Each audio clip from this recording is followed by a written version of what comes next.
My father's a physician, so I grew up kind of going to the hospital when he needed to round over the weekend, and so I really saw the impact that he was able to make in his patients' lives and really wanted to be a part of that in my future career. My name is Jennifer Douglas, and I specialize in rhinology and skull-base surgery here at Penn Medicine.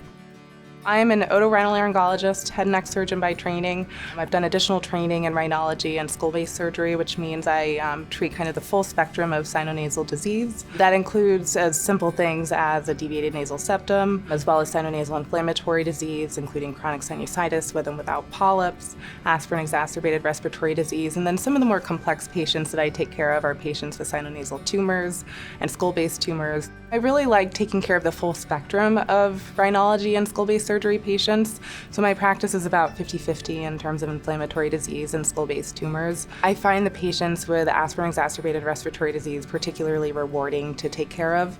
These are patients who have had almost complete blockage of their nose because of the burden of disease for many, many years, and oftentimes they've seen many different providers over the course of sometimes decades of treatment, and by the time they end up at our door, they can have lost hope that they're ever going to feel better. And so to be able to offer those patients a potential for a profoundly improved quality of life is really, really satisfying.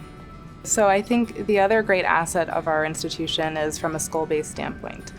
We're really able to offer 360-degree skull-base approaches for our patients with sinonasal tumors and anterior skull-base tumors.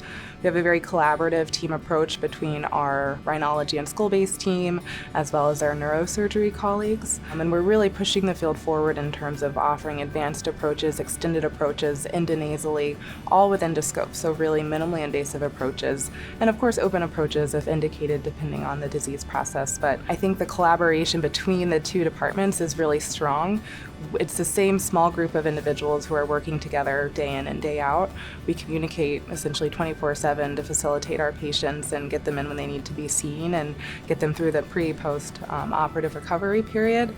And I think that really is a great asset to our patients.